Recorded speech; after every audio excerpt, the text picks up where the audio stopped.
شهد الله أنه لا إله إلا هو والملائكة وأولو العلم قائما بالقسط لا إله إلا هو العزيز الحكيم. الحمد للہ والصلاة والسلام علی رسول اللہ واشهد ان لا الہ الا اللہ وحدہ لا شریک لہ واشهد ان محمدا عبدہ ورسولہ اما بعد. آج کی مجلس کا موضوع ہے صحابہ کرام رضی اللہ عنہم کا حفظ حدیث. سب سے پہلے ہم یہ جانیں کہ حدیث کسے کہتے ہیں. حدیث نبی صلی اللہ علیہ وسلم سے منسوب قول، فعل، صفت اور تقریر کو کہتے ہیں. وہ قول جو نبی صلی اللہ علیہ وسلم سے منسوب ہے، وہ فعل جو نبی صلی اللہ علیہ وسلم سے منسوب ہے، وہ صفت جو نبی صلی اللہ علیہ وسلم سے منسوب ہے، اور وہ تقریر یعنی صحابی یا صحابیہ کا قول یا فعل جو نبی صلی اللہ علیہ وسلم کو معلوم ہوا مگر اس پر خاموشی اختیار کیے، وہ تقریر ہے. ان سب کو حدیث کہا جاتا ہے. نسبت کے اعتبار سے اگر وہ نبی صلی اللہ علیہ وسلم سے ثابت ہے تو مقبول حدیث ہے، اور اگر وہ نبی صلی اللہ علیہ وسلم سے ثابت نہیں ہے تو وہ مردود حدیث ہے. اور صحابی اس کو کہتے ہیں جس نے نبی صلی اللہ علیہ وسلم پر ایمان کی حالت میں نبی صلی اللہ علیہ وسلم سے ملاقات کی اور ایمان کی حالت میں اس کی وفات ہوئی. وہ شخص جس نے نبی صلی اللہ علیہ وسلم سے ملاقات کی اس حال میں کہ وہ نبی صلی اللہ علیہ وسلم پر ایمان رکھتا ہے، اللہ پر اور نبی صلی اللہ علیہ وسلم پر ایمان رکھتا ہے، اس نے نبی صلی اللہ علیہ وسلم پر ایمان کی حالت میں نبی صلی اللہ علیہ وسلم سے ملاقات کی، پھر ایمان پر قائم رہا اور ایمان پر دنیا سے رخصت ہوا، وہ صحابی ہے. صحابہ کرام کا حفظ حدیث ہمارے لیے عظیم منہج ہے، اس لیے ہمیں اس موضوع کو جاننا چاہیے. حدیث اور سنت یہ اسلام کا دوسرا بنیادی مصدر ہے. پہلا بنیادی مصدر قرآن ہے اور دوسرا بنیادی مصدر حدیث یا سنت ہے جو نبی صلی اللہ علیہ وسلم سے ثابت ہو.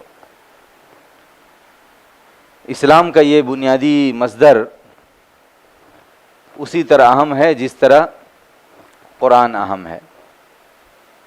اس میں اہل سنت کے ہاں کوئی اختلاف نہیں ہے. صحیح اہل سنت جو واقعی صحابہ کرام کے منہج پر ہیں. اسلام کا یہ مصدر ہے. صحابہ کرام نے نبی صلی اللہ علیہ وسلم کی حدیثیں یاد کی اور اکثر یاد کی، کچھ نے لکھی اور یاد کرنے کے لیے لکھی. نبی صلی اللہ علیہ وسلم کی وفات اس حال میں ہوئی کہ نبی صلی اللہ علیہ وسلم کی ساری احادیث جو نبی صلی اللہ علیہ وسلم نے کبھی بھی کہیں بھی بیان کی، وہ اس سرزمین پر صحابہ کے دلوں میں یا ان کی تحریروں میں محفوظ تھی. جیسے نبی صلی اللہ علیہ وسلم نے سارا قرآن پہنچایا اور سارا قرآن محفوظ ہو گیا نبی صلی اللہ علیہ وسلم کی وفات تک، اسی طرح نبی صلی اللہ علیہ وسلم نے ساری سنت پہنچائی اور وہ ساری سنت نبی صلی اللہ علیہ وسلم کی وفات تک محفوظ ہو گئی تھی. اور ایسا نہیں ہوا کہ وہ اسلام جو اللہ کا دین اور قیامت تک رہنے والا ہے، اس کے دونوں بنیادی مصدر قرآن اور سنت میں کوئی کمی ہو گئی یا کوئی چیز ضائع ہو گئی. اللہ نے قرآن کی حفاظت کی ذمہ داری لی ہے تو قرآن کا بیان سنت وہ بھی محفوظ ہے. اس مقدمے کے بعد ہم جانیں کہ صحابہ کرام حدیث کیوں یاد کرتے تھے. جب ہم یہ جانیں گے تو ہم بھی سوچیں گے کہ ہم کو حدیث یاد کرنی چاہیے یا نہیں کرنی چاہیے. ہمیں اپنے طلباء طالبات کو اور اپنے بچوں کو بچیوں کو حدیث یاد کرانی چاہیے یا نہیں کرانی چاہیے. صحابہ کرام حدیث یاد کرتے تھے کیونکہ حدیث دین ہے، اور جیسا کہ میں نے ذکر کیا اسلام کا دوسرا بنیادی مصدر ہے، اور اس کے بارے میں اللہ سبحانہ وتعالیٰ نے اپنی کتاب قرآن کریم میں سورہ نجم کے شروع کی آیتوں میں فرمایا ہے وَمَا يَنطِقُ عَنِ الْهَوَىٰ إِنْ هُوَ إِلَّا وَحْيٌ يُوحَىٰ، اور وہ یعنی نبی صلی اللہ علیہ وسلم خواہش سے کلام نہیں کرتے ہیں، نہیں ہے وہ مگر وہی ہے جو بھیجی جاتی ہے۔ علمہ شدید القوا، ان کو سخت قوتوں والے نے یعنی جبریل نے سکھایا ہے۔ نبی صلی اللہ علیہ وسلم نے جو بھی بیان کیا ہے یا کر کے دکھایا ہے اور سکھایا ہے وہ سب اللہ کی وحی ہے، اور وہ محفوظ ہے، اور اللہ نے جبریل کے واسطے سے نبی صلی اللہ علیہ وسلم کو سکھایا۔ یہ پہلی بڑی وجہ تھی کہ سنت اللہ کی وحی ہے، جس کو اللہ کی طرف سے اللہ کے حکم سے جبریل نے نبی صلی اللہ علیہ وسلم تک پہنچا، اور اللہ نے قرآن میں اس کی گواہی دی ہے۔ وحی ہے، اور وحی یقیناً قابل حفظ ہے۔ قرآن وحی مطلوع ہے، یعنی وہ وحی ہے جس کی تلاوت کی جاتی ہے، اور سنت وحی مقروء ہے جس کو وحی غیر مطلوع بولتے ہیں، پڑھی جانے والی وحی ہے جس کی تلاوت نہیں کی جاتی ہے لیکن پڑھی جاتی ہے۔ یہ قرآن کی گواہی ہے۔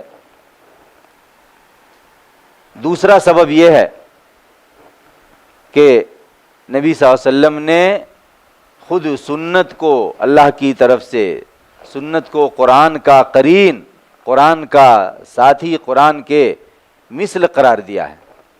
سنن نبی داؤد میں مقدام بن معدی کرب رضی اللہ عنہ کی حدیث ہے، وہ نبی صلی اللہ علیہ وسلم سے روایت کرتے ہیں کہ انہوں نے فرمایا الا انی اوتیت الکتاب ومثلہ معہ الا یوشک رجل شبعان علی اریکتہ یقول علیکم بہذا القرآن فما وجدتم فیہ من حلال فاحلوہ وما وجدتم فیہ من حرام فحرموہ الا لا یحل لکم لحم الحمار الاہلی ولا کل ذی ناب من السبع ولا لقطۃ معاہد الا ان یستغنی عنہا صاحبها ومن نزل بقوم فعلیہم ان یقروہ فإن لم یقروہ فلہ ان یعقبہم بمثل قراہ۔ یہ صحیح حدیث ہے، مقدام بن معدی کرب سے روایت ہے، وہ رسول اللہ صلی اللہ علیہ وسلم سے نقل کرتے ہیں کہ انہوں نے ارشاد فرمایا خبردار، بے شک مجھے کتاب دی گئی ہے یعنی قرآن، اور اس کے مثل اس کے ساتھ، بے شک مجھے قرآن دیا گیا ہے اور اس کے ساتھ اس کے مثل دیا گیا ہے، یہی سنت ہے۔ نبی صلی اللہ علیہ وسلم نے کہا اس کے ساتھ اور اس کے مثل، دو چیز بھی کہا۔ شریعت ہونے میں دونوں ایک درجے میں ہیں، فضیلت میں الگ ہیں، کچھ احکام میں الگ ہیں، لیکن شریعت ہونے میں، اللہ کی وحی ہونے میں، دین ہونے میں ساتھ ہیں، اور یہ نبی صلی اللہ علیہ وسلم کا فرمان ہے اللہ کی طرف سے، بے شک مجھے کتاب دی گئی اور اس کے ساتھ اسی جیسی چیز، مثل کہا۔ جب نبی صلی اللہ علیہ وسلم نے اللہ کی طرف سے مثل کہا تو ہمیں بھی یہی کہنا ہے، اور جب نبی صلی اللہ علیہ وسلم نے اللہ کی طرف سے کہا کہ اس کے ساتھ، قرآن کے ساتھ، تو ہمیں بھی یہی کہنا ہے۔ اس کے خلاف کہنا یہ نبی صلی اللہ علیہ وسلم کی سنت کے خلاف اور وحی کے خلاف بولنا ہے۔ پھر تنبیہ کی، کہا خبردار، قریب ہے کہ وہ آدمی جو آسودہ ہے، خوشحال ہے، کوئی خوشحال آدمی اپنی مسند پر یا اپنے صوفے پر ہو، آرام سے بیٹھا ہو، محنت مزدوری کرنے والا نہیں، کہے تم لوگ اس قرآن کو لازم پکڑو، تم لوگ اس میں جو حلال پاؤ اس کو حلال مانو، اور تم لوگ اس میں جو حرام پاؤ اس کو حرام مانو، ایسا آدمی ان قریب ملے گا، خوشحال ہوگا، کہے گا، قرآن کی بات کرے گا، اس قرآن کو لازم پکڑو، اس میں جو حلال پاؤ اس کو حلال مانو، اس میں جو حرام پاؤ اس کو حرام مانو۔ بظاہر بڑا محترم آدمی ہوگا، قرآن کا دائی، مگر نبی صلی اللہ علیہ وسلم اس سے ہوشیار کر رہے ہیں، یہ قرآن کرنے والا یہ سنت کا نام نہیں جانے گا، یہ اصل خلل ہوگا جس سے عام لوگ دھوکہ کھا جائیں گے۔ سنت کا کوئی ذکر ہی نہیں، کیونکہ اس سنت کو نہیں مانے گا، سنت کی دعوت نہیں دے گا، سنت میں جو حلال ہے اور سنت میں جو حرام ہے اس کو ماننے کی بات ہی نہیں کرے گا۔ یہ قرآن کا داعی یہ خطرناک ہوگا۔ بظاہر تو بڑی خوبصورت بات ہوگی، تم لوگ اس قرآن کو لازم پکڑو، تم لوگ اس میں جو حلال پاؤ اس کو حلال مانو، اور تم لوگ اس میں جو حرام پاؤ اس کو حرام مانو۔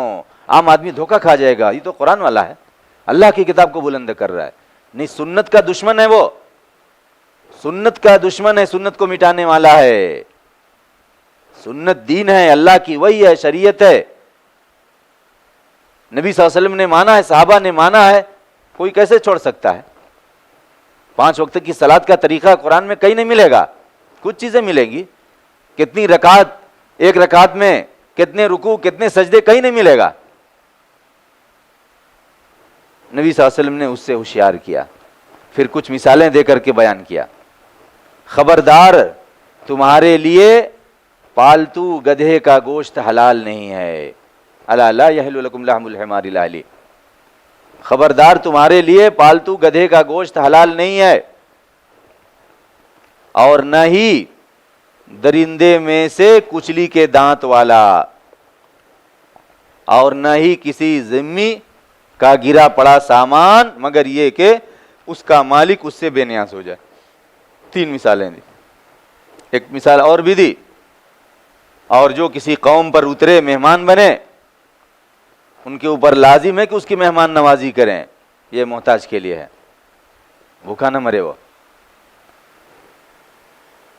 جو بھی کسی قوم کا مہمان بنے، اس قوم پر لازم ہے کہ اس کی مہمان نوازی کریں۔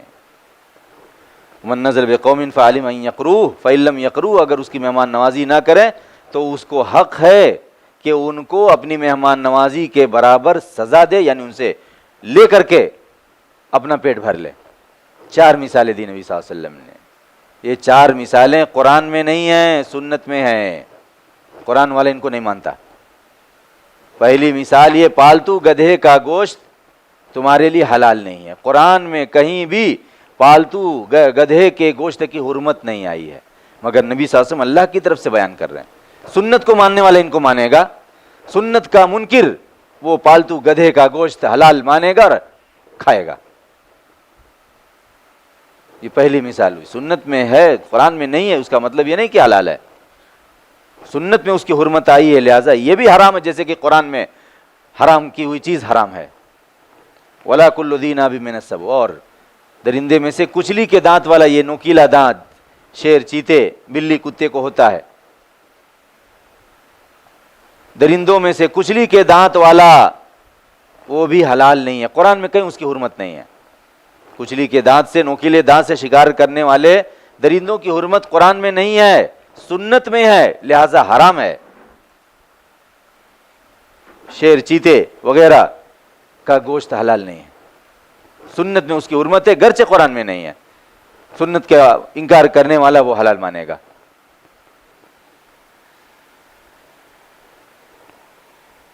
ولا لقطۃ معاہدہ، اور کسی ذمی کا گرا پڑا سامان، اسلامی حکومت میں رہنے والا کافر جو اسلامی حکومت سے عہد کر کے، معاہدہ کر کے، جزیہ ادا کر کے رہتا ہے، اور اسلامی حکومت اس کی حفاظت کی ذمہ دار ہے، اس کو معاہد بولتے ہیں۔ ذمی کافر اسلامی حکومت کے ساتھ معاہدہ کر کے اسلامی مملکت میں رہنے والا، اس کا سامان راستے میں گر جائے تو وہ حلال نہیں ہے، قرآن میں اس کی حرمت نہیں، سنت میں اس کی حرمت ہے، حلال نہیں ہے، وہ گر جائے تب بھی حلال نہیں ہے، چھیننا تو دور کی بات ہے، سوائے اس کے کہ اس کا مالک اس سے بے نیاز ہو جائے، کوئی ایسا گرا پڑا سامان ہو جو معمولی ہو، کوئی اس کو اٹھانے والا نہیں ہے، 1 روپیہ 2 روپیہ گر گیا، اس کو کوئی ڈھونڈتا نہیں تو کوئی حرج نہیں ہے، لیکن وہ سامان جو قیمتی ہے، جو ڈھونڈا جاتا ہے، وہ حلال نہیں ہے۔ نبی صلی اللہ علیہ وسلم اس کی حرمت بیان۔ چوتھی چیز، جو شخص کسی قوم کا مہمان بنے، ان کے اوپر لازم ہے کہ اس کی مہمان نوازی کریں، اگر مہمان نوازی نہ کریں تو اس کو حق ہے کہ ان کے مال میں سے اپنی مہمان نوازی خود کر لے کر کے کھا لے، حلال ہے اس کے لیے. وہ چھین کر کے لوٹ کر کے جھپٹ کر کھائے گا، اس کے لیے حلال ہے اپنی ضرورت بھر، جبکہ وہ محتاج ہو، اس کے پاس نہیں ہے، ورنہ بھوکا پیاسا رہے گا. مہمان کی مہمان نوازی کی فرضیت، اور یہ کہ اگر اس کی مہمان نوازی نہ کریں تو ان کے مال میں سے لے کھا لے، اس کا بیان قرآن میں نہیں ہے، سنت میں ہے. لازم ہے جس طرح قرآن کی چیزیں لازم ہے. یہ اہمیت ہے. مجھے قرآن دیا گیا ہے اور اس کے ساتھ اس کے مثل یہ عظیم چیز، ایک قاعدہ بیان کیا، ایک بنیاد بیان کا دین نبی صلی اللہ علیہ وسلم نے. اس کو صحابہ نے جانا اور اس لیے انہوں نے سنت کو، حدیث کو اپنے سروں پر رکھا، اس کی عظمت کو پہچانا، اور نبی صلی اللہ علیہ وسلم نے جن چیزوں سے ہوشیار کیا ہے ان پر متنبہ ہوئے اور کبھی سنت کے خلاف نہیں گئے. اس لیے بھی وہ حدیث اور سنت کو یاد کرتے تھے. اور کیسے یاد کرتے تھے وہ آگے مثالوں سے انشاءاللہ واضح ہوگا. تیسرا سبب کہ نبی صلی اللہ علیہ وسلم نے حدیث یاد کرنے، حدیث سننے، پھر یاد کرنے، پھر اس کو پہنچانے کی فضیلت یہ بیان کی کہ ایسا کرنے والے کو نبی صلی اللہ علیہ وسلم نے دعا دی، بڑی خاص دعا. جتنی حدیث یاد کرو اتنی ہی مرتبہ گویا نبی صلی اللہ علیہ وسلم کی دعا ہے، اور نبی صلی اللہ علیہ وسلم کی دعا اللہ کی طرف سے. سنن نبی داؤد میں زید بن ثابت رضی اللہ عنہ سے روایت، انہوں نے کہا سمعت رسول اللہ صلی اللہ علیہ وسلم یقول نضر اللہ امرا سمع منا حدیثا فحفظه حتى يبلغه فرب حامل فقہ الى من هو افقہ منه ورب حامل فقہ لیس بفقیہ. زید بن ثابت نے کہا میں نے رسول اللہ صلی اللہ علیہ وسلم کو فرماتے ہوئے سنا ہے، اللہ اس آدمی کو تر و تازہ رکھے، خوش و خرم رکھے، جس نے ہم سے کوئی حدیث سنی پھر اسے یاد کر لیا، یہاں تک کہ اسے پہنچائے، دوسرے کو بھی سنائے. کیونکہ بعض فقہ کو اٹھانے والے اس کی طرف اٹھاتے ہیں جو اس سے زیادہ فقیہ ہے. کوئی حدیث یاد کر کے دوسرے کو پہنچانے والا ایسے آدمی کو پہنچاتا ہے جو اس سے زیادہ علم رکھتا ہے، اس سے بڑا عالم ہے، لیکن اس بڑے عالم کے پاس کوئی حدیث نہیں ہے. علم میں بڑا ہے لیکن ایک بچے کے پاس، ایک عام آدمی کے پاس ایک حدیث ہے جو اس نے یاد کیا ہے، لیکن بڑے عالم کو اس حدیث کا پتہ نہیں ہے، اس کو پہنچائے. اور بعض فقہ والے فقیہ نہیں ہوتے ہیں، یعنی فقیہ نہیں بھی، عالم نہیں بھی ہیں، تب بھی حدیث یاد کریں. نبی صلی اللہ علیہ وسلم نے دعا بھی دی اور تاکید بھی کر دی، حدیث یاد کرو اور اپنے سے زیادہ علم رکھنے والوں کو بھی پہنچاؤ، اور اگر تم عالم نہیں بنتے تب بھی پہنچاؤ، عالم کے ساتھ خاص نہیں. یہ نبی صلی اللہ علیہ وسلم کی دعا تھی. ایک چھوٹی حدیث بھی یاد کر لی، نبی صلی اللہ علیہ وسلم کی دعا مل گئی. نبی صلی اللہ علیہ وسلم کی دعا ہم کو چاہیے تو صحابہ تو ہم سے بہت آگے تھے، جانتے تھے نبی صلی اللہ علیہ وسلم کی دعا تو مقبول ہے. اور نبی صلی اللہ علیہ وسلم نے دین کو یاد کرنے پر، سنت کو یاد کرنے پر، شریعت کی حفاظت پر، شریعت کو پہنچانے پر اگر دعا دی ہے تو اللہ کی طرف سے ہے. جنہوں نے اپنی دنیا قربان کر کے حدیثیں یاد کی پہنچایا، انہوں نے کوئی گھاٹے کا سودا نہیں کیا. ان کو نبی صلی اللہ علیہ وسلم کی دعا ملی کہ اللہ نے ان کو خوش و خرم رکھا، سعادت عطا کی، اور یہ خوشحالی اور یہ خوشی اور یہ تر و تازگی آخرت میں زیادہ ہوگی جب ان کے درجات نظر آئیں گے اور ملیں گے. تو یہ اللہ کی وحی ہے اور یہ قرآن کے ساتھ ہے، قرآن کے مثل ہے، اور نبی صلی اللہ علیہ وسلم کی دعا ہے. ان اسباب اور دوسرے اسباب کی بنا پر صحابہ کرام نے حدیثیں یاد کی، اور ہمیں اللہ کے بعد سب سے زیادہ کس سے محبت کرنی ہے؟ نبی صلی اللہ علیہ وسلم. نبی صلی اللہ علیہ وسلم کی حدیث ہے لا یؤمن احدکم حتی اکون احب الیہ من والدہ وولدہ والناس اجمعین. تم میں سے کوئی مومن نہیں ہوگا یہاں تک کہ میں اس کے نزدیک، اس کے والد، اس کی اولاد اور سارے انسانوں سے زیادہ محبوب نہ ہو جاؤ. جس ذات سے ہم انتہائی محبت کریں اس کی حدیث بھی یاد نہیں کریں، یہ کیسے؟ جس سے زیادہ محبت ہوتی ہے تو اس کی باریک ادائیں بھی دیکھی جاتی ہیں، اس کی چپل بھی دیکھی جاتی ہے، اس کے کپڑے بھی دیکھے جاتے ہیں، اس کا سونا جاگنا دیکھا جاتا ہے، اس کی عادتیں دیکھی جاتی ہیں۔ صحابہ کرام نبی صلی اللہ علیہ وسلم سے بے انتہا محبت کرتے تھے، اور نبی صلی اللہ علیہ وسلم کے دفاع میں، نبی صلی اللہ علیہ وسلم کے ساتھ جنگ میں جان قربان کرنا ان کے لیے مشکل نہیں تھا۔ اللہ نے یوں ہی ان کو مثال نہیں بنایا، ان کو امت میں سب سے بہتر نہیں قرار دیا۔ ان کا محبت رسول سنت کے ساتھ بھی تھا، کیونکہ نبی صلی اللہ علیہ وسلم کی سنت ہے، نبی صلی اللہ علیہ وسلم کی حدیث ہے، نبی صلی اللہ علیہ وسلم کے اقوال ہیں، نبی صلی اللہ علیہ وسلم کے افعال ہیں، نبی صلی اللہ علیہ وسلم کی صفات ہیں، نبی صلی اللہ علیہ وسلم کی تقاریر ہیں۔ یہ محبت بھی ان سے حدیث یاد کراتی تھی۔ یہ چوتھا سبب ہے، بے پناہ محبت رسول حفظ حدیث کا سبب ہے۔ ان اسباب کی بنا پر صحابہ کرام حدیث یاد کرتے تھے، اور ایسا ماحول تھا کہ صحابہ کرام کا حفظ حدیث دیکھ کر کے صحابیات بے چین ہو جاتی تھیں، اپنے کو محروم سمجھتی تھیں۔ ایسا ماحول تھا جس کا آج ہمارے یہاں تصور نہیں، ایک مدرسے میں تصور نہیں ہے، ایک دینی مدرسے میں تصور نہیں ہے۔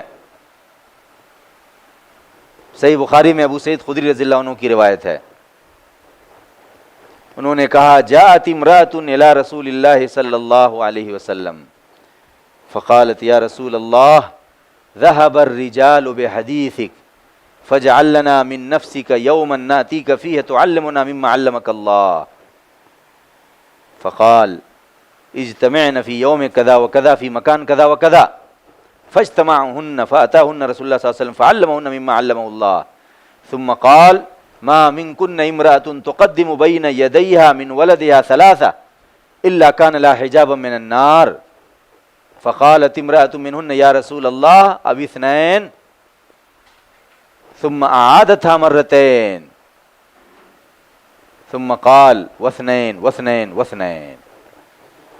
ابو سعید خدری نے کہا کہ ایک خاتون یعنی ایک صحابیہ نبی صلی اللہ علیہ وسلم کی خدمت میں حاضر ہوئی اور عرض کیا یا رسول اللہ ذهب الرجال بحدیثک، ذهب الرجال بحدیثک فاجعل لنا من نفسک یوما ناتیک فیہ تعلمنا مما علمک اللہ۔ یہ رولانے والا جملہ ہے، واللہ تنہائی میں بیٹھ کر کے سوچے ہماری کیا حالت ہے، ان کی کیا حالت۔ ذهب الرجال بحدیثک، مرد حضرات آپ کی حدیث لے گئے، مرد حضرات آپ کی حدیث لے گئے۔ یہ قلق تھا جو ان کے دلوں میں ان کے لیے تکلیف کا باعث بن گیا تھا، کیونکہ وہ اپنے باپوں کو، اپنے شوہروں کو، اپنے بھائیوں کو، اپنے بیٹوں کو دیکھتی تھی۔ مرد حضرات آپ کی حدیث لے گئے یعنی ہم محروم ہیں۔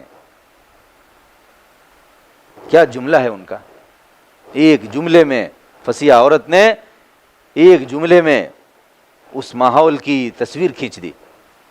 مرد حضرات آپ کی حدیث لے گئے، کیونکہ سنتے ہیں یاد کرتے ہیں، تب کہاں لے گئے، تو آپ ہمارے لیے اپنی طرف سے ایک دن مقرر کر دیجئے جس میں ہم آپ کے پاس آئیں گے، جس میں آپ ہم کو اس میں سے سکھائیں گے جو اللہ نے آپ کو سکھایا۔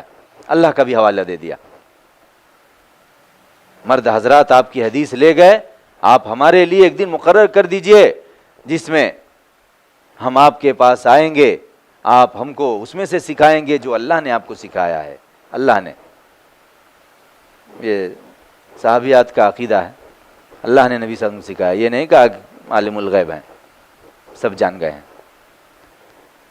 نبی صلی اللہ علیہ وسلم ان کی درخواست کو رد نہیں کیا۔ وہ جملہ تڑپانے والا تھا، کہا اجتمعن فی یوم کذا و کذا فی مکان کذا و کذا، فلاں فلاں دن فلاں فلاں جگہ اکٹھا ہو جاؤ۔ فاجتمعن، چنانچہ وہ اکٹھا ہو گئی۔ فاتاہن رسول اللہ صلی اللہ علیہ وسلم ان کے پاس تشریف لائے اور اس میں سے ان کو سکھایا جو اللہ نے ان کو سکھایا تھا۔ پھر نبی صلی اللہ علیہ وسلم نے آخر میں فرمایا، عورتوں کی مناسبت سے، نہیں ہے تم میں سے کوئی خاتون جو اپنے سامنے اپنے بچوں میں سے 3 کو آگے کرتی ہے مگر وہ اس کے لیے جہنم سے آڑ ہوں گے، جہنم سے پردہ ہوں گے۔ یعنی وہ خاتون، وہ ماں جو اپنی نظروں کے سامنے اپنے بچوں میں سے 3 بچوں کی موت دیکھتی ہے، 3 بچوں کی موت دیکھتی ہے، جس نے پیٹ میں بچے کو رکھا، تکلیفیں اٹھائی، حمل کی تکلیف اٹھائی، ولادت کی تکلیف اٹھائی اور پیشاب پاخانے کی تکلیف اٹھائی، پھر اپنی نظروں کے سامنے اپنے لخت جگر کی موت دیکھتی ہے 3 بچوں کی، تو اس کے لیے وہ بچے جہنم سے آڑ ہوں گے۔ یہ خوشخبری سنا دیا۔ ایک خاتون نے کہا کہ اللہ کے رسول اور 2، جس کے صرف 2 ہی مرے ہیں۔ نبی صلی اللہ علیہ وسلم نے جواب نہیں دیا۔ اس نے پھر کہا اور 2، پھر بھی نبی صلی اللہ علیہ وسلم نے جواب نہیں دیا۔ پھر اس نے کہا 2، اس کو صبر نہیں ہو رہا تھا، فضیلت چاہتی تھی۔ نبی صلی اللہ علیہ وسلم نے جواب دیا، بعد میں جواب دیا، یا تو نبی صلی اللہ علیہ وسلم کو علم نہیں تھا، پھر وحی آئی، یا اور کسی وجہ سے جواب میں تاخیر کی، بعد میں کہا اور 2 اور 2 اور 2، 3 بار پوچھا تھا، 3 بار کہا۔ 2 کے لیے بھی ہے۔ اللہ کی فضیلت ہے، اللہ کی طرف سے بڑی فضیلت ہے۔ یہ حدیث بیان کرتی ہے کہ صحابہ کرام کے ہاں حفظ حدیث، حفظ سنت کا طوفان برپا تھا، کہ خواتین ایک خاتون کو اپنا نمائندہ بنا کر نبی صلی اللہ علیہ وسلم کی خدمت میں بھیجتی ہیں، آ کر کے بولتی ہے کہ مرد حضرات آپ کی حدیث لے گئے، ہمارے لیے بھی دین بنا دیجئے۔ یہ صحابیہ نے کہا کیا ہماری قوم میں کوئی خاتون ایسا بولتی ہے؟ نہیں بولتی ہے۔ کیوں؟ کیونکہ مرد حضرات جب حدیث لے جائیں گے تب نہ عورت بولے گی۔ جب مرد حضرات ہی حدیث نہیں یاد کریں گے تو عورت کہاں سے بولے گی؟ ہم اس حدیث کی روشنی میں اپنا جائزہ لے سکتے ہیں۔ ہم صحابہ کرام کے منہج پر چلنے والے ہیں، تو کیا ہم حفظ سنت میں بھی صحابہ کرام کے منہج پر ہیں، یا صرف لائبریری بناتے ہیں؟ یہ ایک حدیث حفظ سنت میں، حفظ حدیث میں ہم صحابہ کرام کے منہج پر کتنے % ہیں، اپنا محاسبہ کرنے کے لیے کافی ہے۔ یہ حدیث کو میزان سمجھ لیجئے، محاسبے کے لیے کافی سمجھ لیجئے۔ صحابہ کرام کا حفظ حدیث اور تعلیم سنت کا معاملہ یہ تھا کہ کبھی نبی صلی اللہ علیہ وسلم سے معلم سنت کا مطالبہ کرتے تھے۔ صحیح مسلم میں انس بن مالک رضی اللہ عنہ کی حدیث ہے، ان اہل الیمن قدموا علی رسول اللہ صلی اللہ علیہ وسلم فقالوا ابعث معنا رجلا يعلمنا السنة والاسلام فاخذ بید ابی عبیدہ فقال هذا من هذه الامة۔ انس بن مالک نے کہا کہ اہل یمن رسول اللہ صلی اللہ علیہ وسلم کی خدمت میں آئے، یمن سے، کہاں یمن اور کہاں مدینہ۔ اس زمانے میں مسافت طے کر کے آنا آسان نہیں ہے، مگر جب دین سمجھیں گے اور اس میں جہنم سے نجات جانیں گے تو دنیا کی آگ سے بچنے کے لیے آدمی ملک چھوڑ دیتا ہے، تو مدینہ جانا کیا مشکل ہے جہنم کی آگ سے بچنے کے لیے۔ اہل یمن نبی صلی اللہ علیہ وسلم کے پاس آیا اور عرض کیا، اللہ کے رسول آپ ہمارے ساتھ ایسے آدمی کو بھیجیے جو ہم کو سنت اور اسلام سکھائے۔ آپ ہمارے ساتھ ایسے آدمی کو بھیجیے جو ہم کو سنت اور اسلام سکھائے۔ نبی صلی اللہ علیہ وسلم نے ابو عبیدہ ابن الجراح کا ہاتھ پکڑا اور کہا یہ اس امت کے امین ہے، یعنی ان کو لے جاؤ، کیونکہ وہ سنت سیکھے تھے، معلم سنت بننے کے لائق تھے، اس لیے ان کو بھیجا۔ جہاں نبی صلی اللہ علیہ وسلم نہیں جا پاتے اپنے شاگرد کو بھیج دیتے۔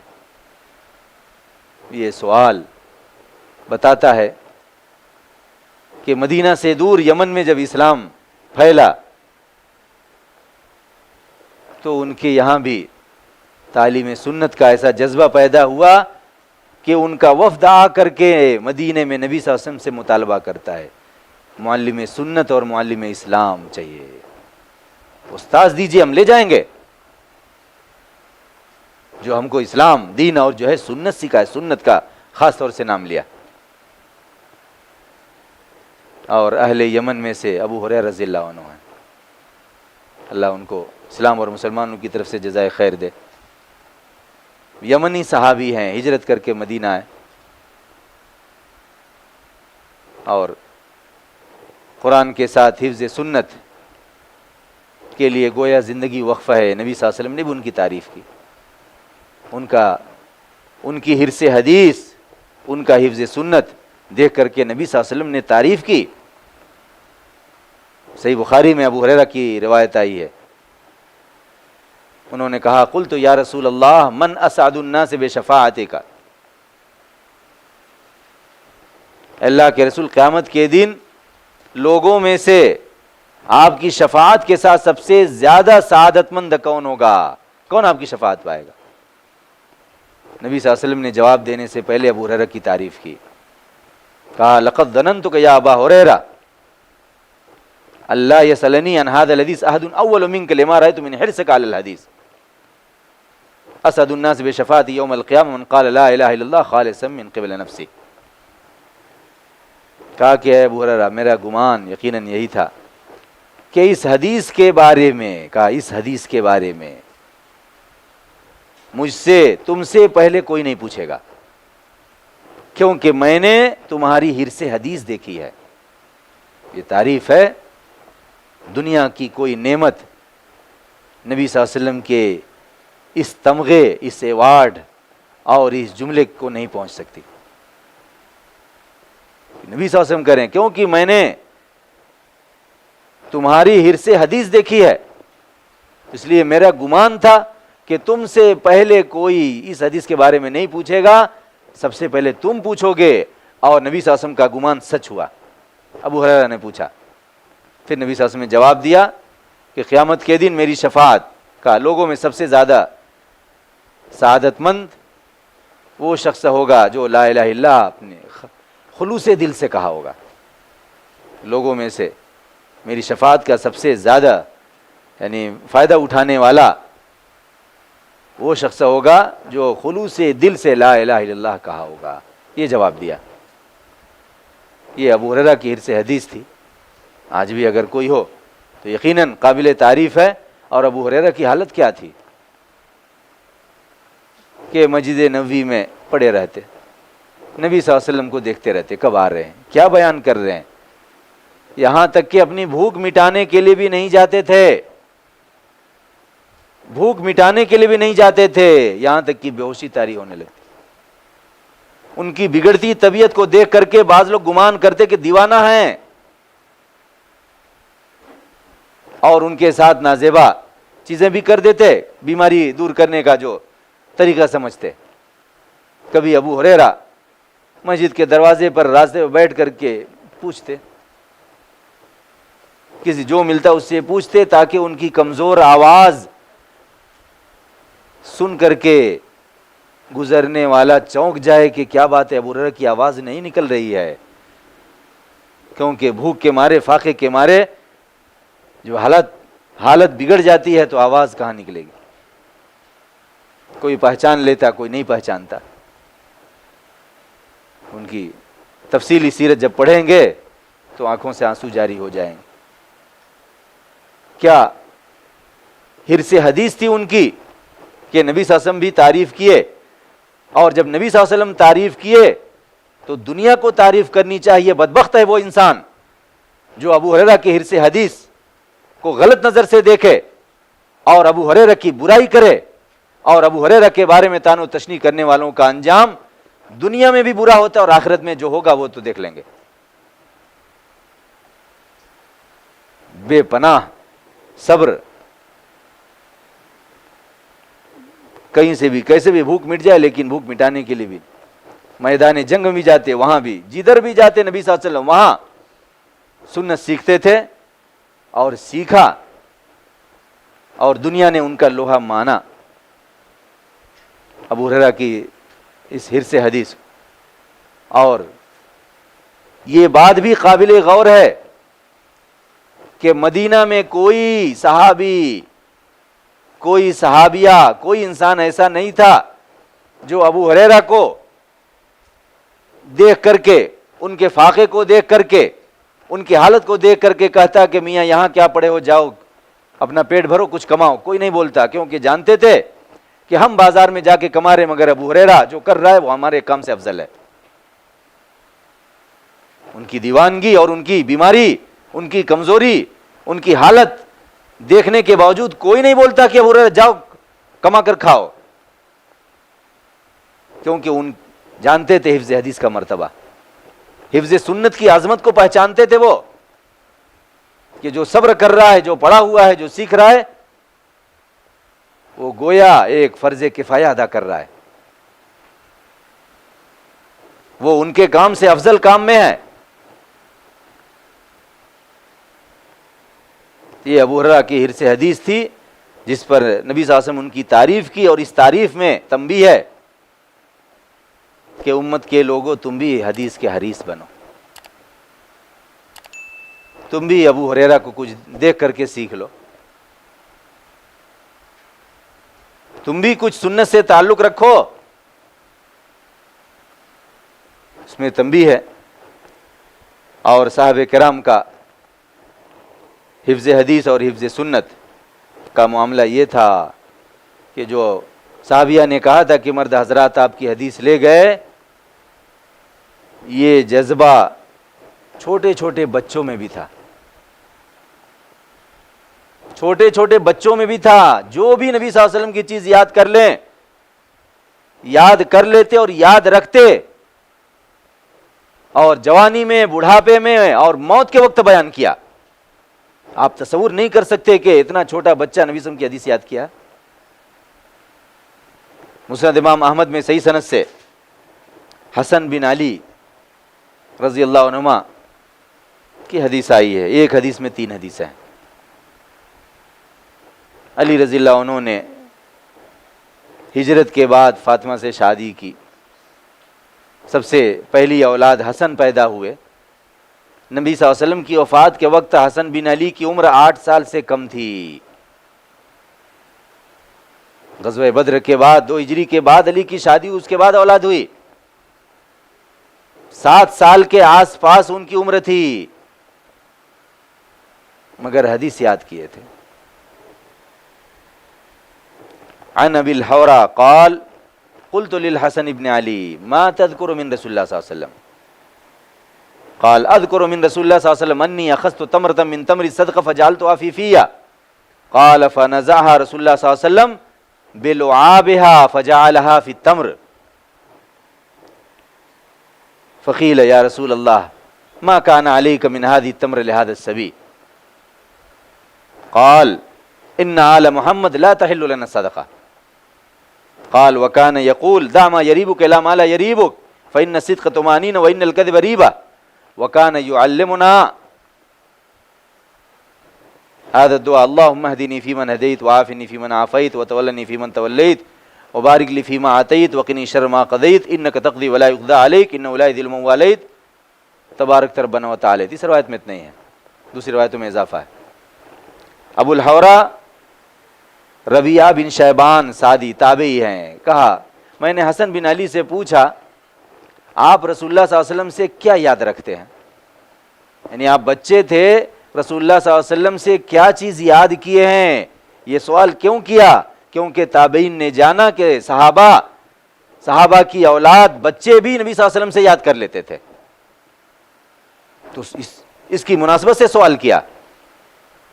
ما تذکر من رسول اللہ صلی اللہ علیہ وسلم، رسول اللہ صلی اللہ علیہ وسلم سے آپ نے کیا یاد کیا ہے، کیا یاد رکھتے ہیں، کیا یاد رکھتے ہیں، یاد کیا اور یاد رکھتے ہیں؟ کہا میں رسول اللہ صلی اللہ علیہ وسلم سے یہ یاد رکھتا ہوں کہ میں نے صدقے کی کھجوروں میں سے ایک دانہ کھجور اپنے منہ میں رکھ لی تو رسول اللہ صلی اللہ علیہ وسلم نے اسے اس کے لعاب یعنی تھوک کے ساتھ منہ میں سے نکال کر کے صدقے کی کھجوروں میں ڈال دیا۔ کہا گیا، دیکھنے والے نے کہا اللہ کے رسول اس بچے کے لیے اس ایک دانہ کھجور میں آپ کے اوپر کچھ حرج نہیں تھا، چھوڑ دیتے، معصوم ہے، بالغ بھی نہیں ہے۔ کہا اس بچے کے لیے، کہا بچے تھے وہ، ایک بچہ ہے، ایک دانہ کھجور منہ میں رکھ لیا، پھر بھی آپ منہ میں سے نکال کے ڈال دیے۔ نبی صلی اللہ علیہ وسلم نے جواب دیا، ایک مربی کا جواب ہے، کہا ان آل محمد لا تحلون صدقہ، ہم آل محمد کے لیے صدقہ حلال نہیں ہے۔ بے شک ہم آل محمد کے لیے صدقہ حلال نہیں ہے.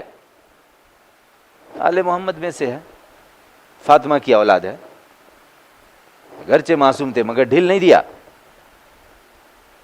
چھوٹے بچے نادان, مگر نبی صلی اللہ علیہ وسلم نکال کر کے کھجور واپس تھوک کے ساتھ ڈال دیا.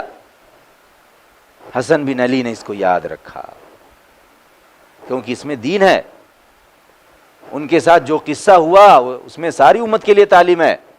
آل محمد کے لیے تعلیم ہے, دوسروں کے لیے تعلیم ہے. اور نبی صلی اللہ علیہ وسلم نے جو کہا کہ ہم آل محمد کے لیے صدقہ حلال نہیں ہے, وہ اس کو جواب دیا تھا جنہوں نے کہا تھا کہ بچے کو چھوڑ دیتے, مگر حسن بن علی نے اس کو یاد کیا اور امت تک پہنچایا. اور کہا دوسری چیز یاد رکھتے تھے, نبی صلی اللہ علیہ وسلم فرماتے تھے دا ما یریبک الا ما لا یریبک, تم اس چیز کو چھوڑ دو جو تم کو شک میں ڈالتی ہے, اس چیز کی طرف جو تم کو شک میں نہ ڈالے. جو شبہ والی چیز چھوڑ دو, جو شبہ سے پاک ہے اس کو لو, کیونکہ سچائی میں اطمینان ہے اور بے شک جھوٹ تہمت ہے. جس میں دھوکہ ہے, جس میں جھوٹ ہے, جس میں سچائی کی مخالفت ہے, اس میں تہمت ہے. آج نہیں تو کل پھنسیں گے, اس کا راستہ ہی بند. یہ حدیث یاد کرتے تھے. آج یہ حدیث ایک قاعدہ ہے, ایک شرعی قاعدہ ہے. یہ دا ما یریبک الا ما لا یریبک, جو چیز تم کو شک میں ڈالتی ہے شبہ والی اس کو چھوڑو, جو شبہ میں ڈالنے والی نے اس کو لو. یہ ایک عظیم قاعدہ ہے اسلام کا. یہاں تک کہ امام نووی نے اس کو ابن نوویہ میں ذکر کیا کیونکہ یہ قواعد اسلام میں سے ہے. اور تیسری چیز بیان کیا کہ نبی صلی اللہ علیہ وسلم ہم کو یہ دعا سکھاتے تھے, اللہم اہدنی فیمن ہدیت وعافنی فیمن عافیت وتولنی فیمن تولیت. عظیم دعا ہے, اللہم اہدنی فیمن ہدیت, اللہ تو مجھے ہدایت دے ان لوگوں میں جن کو تو نے ہدایت دی ہے. آج یہ دعا حسن بن علی کی روایت سے, جو بچے تھے, نابالغ بچے تھے, ان کی روایت سے آئی اور ساری دنیا پڑھتی ہے. یہ حسن بن علی کا یہ حفظ حدیث, 3 حدیثیں ہیں, یہ دلالت کرتا ہے کہ صحابہ کے بچے بھی نبی صلی اللہ علیہ وسلم سے کوئی چیز دیکھتے یاد کر لیتے, جانتے تھے کہ دین ہے. ان کا شعور جو تھا ہمارے بڑوں کے شعور سے اونچا تھا. ان کے یہاں عظمت حدیث ہمارے دلوں میں جو عظمت حدیث ہے اس سے بڑھ کے تھی. یہ حسن بن علی کا قصہ ہے. صائب بن یزید صغار صحابہ میں سے ہیں, صحیح بخاری میں ان کی حدیث آئی ہے. عن صائب بن یزید قال حج بی مع رسول اللہ صلی اللہ علیہ وسلم وانا ابن 7 سنین, 7 سال کے بچے تھے. کہا مجھے رسول اللہ صلی اللہ علیہ وسلم کے ساتھ حج کرایا گیا, حج کیا نہیں, حج کرایا گیا, اس حال میں کہ میں 7 سال کا لڑکا تھا. نبی صلی اللہ علیہ وسلم کے ساتھ حجۃ الوداع میں حج کیے, گھر والے ان کو لے گئے تھے. اسی بات کو یاد کر لیے, عمر تھی وہ, اپنی عمر یاد کر لیے اور اس کو یاد کر لیے, کیونکہ دنیا کے لیے اس میں تعلیم ہے. اس سے ثابت ہوتا ہے کہ بچے کا حج صحیح ہے. جو بچہ خود سے حج نہیں کر سکتا, گھر والے اس کو لے جائیں, حج کرائیں, بچے کا حج صحیح ہے. انہوں نے یہی یاد کر لیا اور پہنچایا. اور علماء اسلام اس حدیث سے دلیل پکڑتے ہیں کہ بچے کا حج صحیح ہے. 7 سال کا بچہ. سمرہ بن جندب لڑکے تھے, اپنا قصہ بیان کرتے ہیں, صحیح مسلم میں ہے. عن عبداللہ بن بریدہ قال قال سمرة بن جندب لقد كنت على عهد رسول الله صلى الله عليه وسلم غلاما فكنت احفظ عنه فما يمنعني من القول الا ان ها هنا رجالا هم اسن مني وقد صليت وراء رسول الله صلى الله عليه وسلم على امرأة ماتت في نفاسها فقام عليها رسول الله صلى الله عليه وسلم في الصلاة وسطها. سمرہ بن جندب نے کہا کہ میں رسول اللہ صلی اللہ علیہ وسلم کے زمانے میں لڑکا تھا, لیکن کیسا لڑکا تھا انہوں نے آگے بیان کیا. میں نبی صلی اللہ علیہ وسلم سے یاد کرتا تھا, لڑکا تھا اور میں نبی صلی اللہ علیہ وسلم سے حفظ کرتا تھا. نبی صلی اللہ علیہ وسلم سے جو سنتے اس کو یاد کرتے اور جو دیکھتے اس کو بھی یاد کرتے. اور کہا مجھ کو بولنے سے نہیں روکتی ہے مگر یہ بات کہ یہاں یعنی ہمارے شہر میں ایسے لوگ ہیں جو عمر میں مجھ سے بڑے ہیں, شاید کچھ لوگوں نے ان کو ان کی خاموشی کی وجہ سے جاہل سمجھا، بولتے نہیں ہیں تو علم نہیں ہے. تو انہوں نے اس وقت بیان کیا میری خاموشی اس لیے نہیں ہے کہ مجھے نہیں آتا ہے، میری خاموشی کی وجہ یہ ہے کہ مجھ سے بڑی عمر والے یہاں علماء موجود ہیں. جب بڑے علماء ہیں، استاذ ہوں، تو پھر جو چھوٹا ہے اس کو باادب رہنا چاہیے. ان کے پاس ادب تھا اگرچہ علم والے ہیں. پھر انہوں نے مثال دی کیسا یاد کرتے تھے. کہا میں نے رسول اللہ صلی اللہ علیہ وسلم کے پیچھے ایک خاتون کی صلاۃ جنازہ پڑھی جو اپنے نفاس میں مر گئی تھی. رسول اللہ صلی اللہ علیہ وسلم اس کے اوپر کھڑے ہوئے، یعنی اس کی صلاۃ جنازہ کے لیے کھڑے ہوئے اور اس کے درمیان میں کھڑے ہوئے. اتنی باریکی کے ساتھ یاد کیا. نبی صلی اللہ علیہ وسلم کے پیچھے صلاۃ جنازہ پڑھی. کس کا جنازہ تھا؟ عورت کا. اس کی موت کیسی ہوئی تھی؟ ولادت میں، ڈلیوری میں اس کی موت ہوئی تھی. نبی صلی اللہ علیہ وسلم کہاں کھڑے ہوئے؟ اس کے بیچ میں کھڑے ہوئے. اس سے علماء دلیل پکڑتے ہیں کہ عورت کے جنازے میں امام اس کی کمر کے پاس کھڑے ہوں گے. یہ سنت ہے. مرد کے جنازے میں اس کے سر کے پاس، عورت کے جنازے میں کمر کے پاس. یہ سمرہ بن جندب نے بچپن میں بالغ ہونے سے پہلے نبی صلی اللہ علیہ وسلم سے یاد کیا ہے اور امت کو پہنچایا ہے. یہ صحابی ہے. جس قوم کے بچے حدیثیں یاد کریں ان کے بڑوں کا کیا حال ہوگا. اور جس قوم کے بچے حدیثوں کی عظمت کو جانیں، اللہ اسی قوم کو رسوا نہیں کرتا. رسول سے محبت کرنے والے تھے تو طاق میں تھے. بچے ہو کے بھلے پیچھے رہیں، مگر پتہ کر لیا کہ نبی صلی اللہ علیہ وسلم کہاں کھڑے ہیں اور عورت کیوں مری تھی، کس کا جنازہ ہے، کیوں مری، سب معلوم کر لیا. یہ ان کا حفظ سنت اور ان کا حفظ حدیث ہے.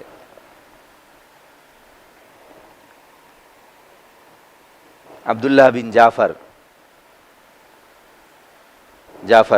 بن ابی طالب کے بیٹے عبداللہ بن جعفر، علی کے بھتیجے، بالکل چھوٹے بچے تھے، مگر ایک عظیم سنت نبی صلی اللہ علیہ وسلم کی یاد کر لی جس کو پہنچایا. یہ سنت آج اکثر لوگ نہیں جانتے ہیں. اکثر لوگ نہیں جانتے ہیں. جانتے نہیں ہیں تو عمل کیا کریں گے. صحیح بخاری میں ان کی حدیث ہے. انہوں نے بیان کیا عن عبداللہ ابن جعفر قال كان رسول الله صلی اللہ علیہ وسلم اذا قدم من سفر تلقي بصبيان اهل بيته قال وانه قدم من سفر فسبق بي اليه فحملني بين يديه ثم جيء باحد ابن فاطمه فاردفه خلفه قال فادخلنا المدينه ثلاثه على دابه او كما قال. کہا کہ رسول اللہ صلی اللہ علیہ وسلم جب کسی سفر سے آتے تو ان کے گھر والوں کے بچوں کے ساتھ ان کا استقبال کیا جاتا تھا. صحابہ کرام کا عمل بیان کر رہے ہیں. نبی صلی اللہ علیہ وسلم جب سفر سے واپس آتے تو جو صحابہ کرام نبی صلی اللہ علیہ وسلم کے استقبال کے لیے ثنیۃ الوداع خاص جگہ جاتے، وہاں جاتے وقت نبی صلی اللہ علیہ وسلم کے گھر میں، خاندان میں جو بچے ہوتے ان کو لے کر کے جاتے کہ جب وہ نبی صلی اللہ علیہ وسلم سے ملیں اور نبی صلی اللہ علیہ وسلم ان سے ملیں تو نبی صلی اللہ علیہ وسلم کے گھر کے بچے نبی صلی اللہ علیہ وسلم سے مل لیں اور نبی صلی اللہ علیہ وسلم ان بچوں سے مل لیں. ایک سنت ہے. پھر انہوں نے قصہ بیان کیا، اس قصے سے انہوں نے سیکھا. ایک بار نبی صلی اللہ علیہ وسلم سفر سے آئے تو مجھ کو لے کر ان کی طرف سبقت کی گئی. جانے والے آئے، نبی صلی اللہ علیہ وسلم کے چھوٹے بچے نہیں تھے لیکن بنو ہاشم کے ہیں. تو عبداللہ بن جعفر کو پائے، ان کو لے کر کے چلے گئے. مجھ کو لے کر نبی صلی اللہ علیہ وسلم کی طرف بھاگے. نبی صلی اللہ علیہ وسلم نے مجھ کو اپنے سامنے بیٹھا لیا اونٹنی پر.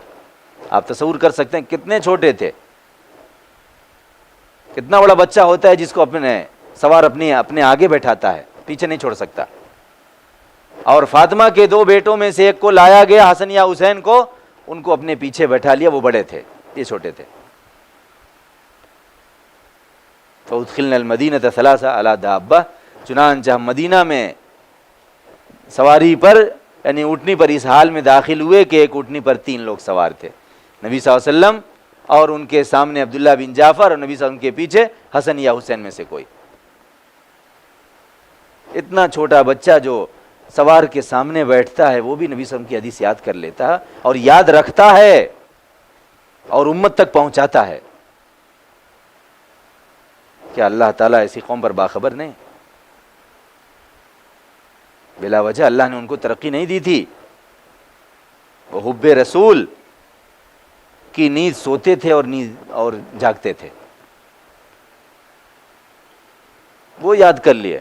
اس حدیث میں اس سنت کا بیان ہے کہ اگر کوئی بڑی شخصیت یا کوئی باہر سے آ رہے ہیں، ان کے گھر خاندان میں چھوٹے بچے ہیں کہ اجازت ملتی ہے تو ان کو لے کر کے جائیں ایئرپورٹ اور ریلوے اسٹیشن، ان کے گھر کے بچوں کے ساتھ ان کا استقبال کریں۔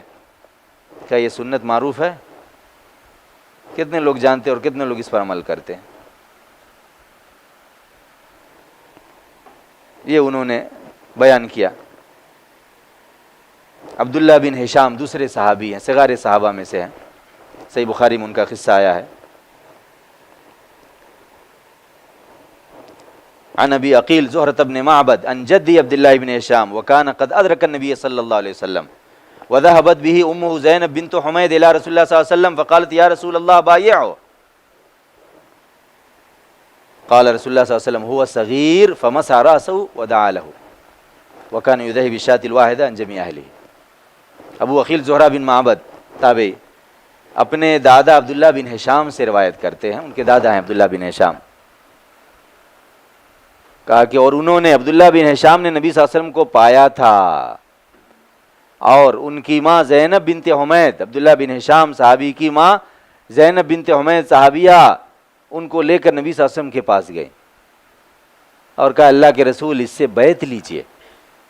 نبی صلی اللہ علیہ وسلم اسلام پر کبھی اطاعت پر بیعت لیتے تھے۔ رسول اللہ صلی اللہ علیہ وسلم نے کہا ہوا صغیر، یہ چھوٹا ہے۔ پھر نبی صلی اللہ علیہ وسلم ان کے سر پر ہاتھ پھیرا اور ان کے لیے دعا کی، اور ابو عقیل زہرہ بن معبد نے اپنے دادا کے بارے میں کہا کہ اور وہ اپنے پورے گھر والوں کی طرف سے ایک بکری کی قربانی کرتے تھے، پورے گھر والوں کی طرف سے ایک بکری کی۔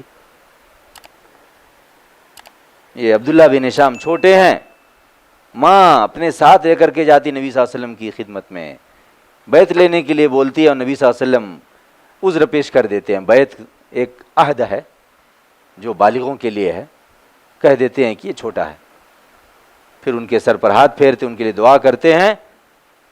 عبداللہ بن ہشام چھوٹے ہونے کے باوجود اس چیز کو یاد کر لیتے ہیں، اس حدیث کو، اس سنت کو یاد کر لیتے ہیں اور یاد رکھتے ہیں اور امت تک پہنچاتے ہیں، کیونکہ جانتے ہیں اس میں امت کے لیے تعلیم ہے، اس میں اس بات کا بیان ہے کہ نابالغوں کے لیے بیعت نہیں ہے، اور بچوں کے سر پر ہاتھ پھیرنا ہے، ان کے لیے دعا کرنی چاہیے جو شفقت میں سے ہے۔ چھوٹے بچے نے حدیث یاد کر لی، آج ہمارے بچے کہاں ہیں؟ صحابی عمر بن نبی سلمہ ہیں، ام سلمہ رضی اللہ عنہا سے نبی صلی اللہ علیہ وسلم نے شادی کی، بیوہ ہو گئی تھی کہ شوہر ابو سلمہ رضی اللہ عنہ گزر گئے، نبی صلی اللہ علیہ وسلم نے ابو سلمہ کی بیوہ سے شادی کی، یہ بھی ایک سنت ہے بیوہ سے شادی کرنا۔ تو وہ اپنی اولاد کو لے کر کے ان میں عمر بن نبی سلمہ تھے، یتیم تھے جن کو نبی صلی اللہ علیہ وسلم نے گود لیا اور پالا اپنی غریبی کے باوجود۔ بخاری میں ان کی حدیث ہے، کہتے ہیں عمر بن نبی سلمہ قال كنت غلاما في حجر رسول اللہ صلی اللہ علیہ وسلم وكانت يدي تطيش في الصحف فقال لي رسول الله صلی اللہ علیہ وسلم يا غلام سم الله وكل بيمينك وكل مما يليك فما زالت تلك طعمتي بعد۔ کہا میں رسول اللہ صلی اللہ علیہ وسلم کی گود میں لڑکا تھا، نبی صلی اللہ علیہ وسلم کی پرورش میں تھا، بچے ہیں، ماں لے کر کے آئی ہے، اور میرا ہاتھ کھانے کے برتن میں ادھر ادھر پھرتا تھا، یہاں سے وہاں سے کہیں سے بھی کھاتا۔ تو رسول اللہ صلی اللہ علیہ وسلم نے مجھ سے فرمایا اے لڑکے اللہ کا نام لو اور اپنے دائیں ہاتھ سے سیدھے ہاتھ سے کھاؤ اور اس میں سے کھاؤ جو تمہارے قریب ہے، سکھایا ان کو۔ کہا پھر اس کے بعد میرے کھانے کا طریقہ ہمیشہ یہی رہا، بسم اللہ پڑھنا، دائیں ہاتھ سے کھانا، قریب سے کھانا. بچے تھے. نبی صلی اللہ علیہ وسلم نے کہا اے لڑکے، یا غلام، اے لڑکے، اللہ کا نام لو، دائیں ہاتھ سے کھاؤ، اپنے قریب سے کھاؤ. یہ حدیث آج آداب طعام کا حصہ، چھوٹے بڑے سب اس حدیث کے محتاج ہیں. ایک نابالغ بچے نے یہ حدیث سنی جس میں ان کی شکایت بھی تھی، اپنے بارے میں بیان کیا، مگر صحابہ کرام وہ جماعت ہیں جنہوں نے اپنی غلطیوں کو امت سے بیان کیا، کیونکہ ان کی غلطیوں پر نبی صلی اللہ علیہ وسلم نے ان کو ٹوکا، ان کو تعلیم دی، ان میں امت کے لیے تعلیم ہے، تو انہوں نے پرواہ نہیں کیا کہ لوگ ہمیں کیا بولیں گے، مگر امت سے بیان کیا. اور صحابہ کرام ایک دوسرے کو ان کی غلطی پر طعن و تشنیع نہیں کرتے، کیونکہ وہ غلطی سے تائب ہو گئے. اور یہ منہج صحابہ کے خلاف ہے، اسلام کے خلاف ہے، اور یہ غیبت میں سے ہے کہ کسی صحابی نے کوئی غلطی کی، نبی صلی اللہ علیہ وسلم نے اصلاح کی اور وہ امت کو تعلیم دینے کے لیے پہنچا رہے اور کوئی ان کی برائی کرے. بہرحال عمر بن نبی سلمہ نے نبی صلی اللہ علیہ وسلم سے کھانے کے دوران جو سیکھا اس کو یاد کر لیا اور یاد رکھا اور امت تک پہنچایا. یہ صحابہ کا حفظ حدیث ہے. بچے یاد کر رہے ہیں. محمود بن ربی 5 سال کے تھے، بخاری میں ان کی حدیث ہے. کہتے ہیں عقلت من نبی صلی اللہ علیہ وسلم مجتن مجہا فی وجہی وانا ابن 5 سنین من دلو. میں نے نبی صلی اللہ علیہ وسلم سے کلی یاد کی ہے، کلی، منہ میں پانی لیتے ہیں، حرکت دے کر کے تھوک دیتے ہیں. میں نے نبی صلی اللہ علیہ وسلم سے کلی یاد کی ہے جو انہوں نے ایک ڈول سے میرے چہرے پر کی تھی، اس حال میں کہ میں 5 سال کا تھا. 5 سال کے بچے تھے. نبی صلی اللہ علیہ وسلم نے کو پایا، ڈول میں سے پانی لیا، منہ میں گڑگڑایا اور ان کے اوپر پھو کر دیا بچے کو خوش کرنے کے لیے. اور نبی صلی اللہ علیہ وسلم کے منہ کا پانی مبارک، جس کے لیے صحابہ کوشش کرتے تھے، تھوکا نہیں، منہ میں پانی لے کر کے جس کی برکت میں اضافہ ہو گیا وہ ان کے چہرے پر ڈال دیا. جس کو خوشی سے بیان کیے، اس کو یاد کر لیے اور اپنی عمر بھی بیان کی. 5 سال کا تھا. اس سے محدثین کی ایک جماعت 5 سال کی عمر والے کو حدیث یاد کرانے پر دلیل پکڑتی ہے. 5 سال کے بچے کو حدیث یاد کرا سکتے ہیں، سب نے جو اس کے لائق ہے. آسان حدیث ہے. یہ 5 سال والے صحابی صغیر کا حفظ حدیث ہے. جو دیکھ لیا یاد کر لیا، یاد رکھا، پہنچایا.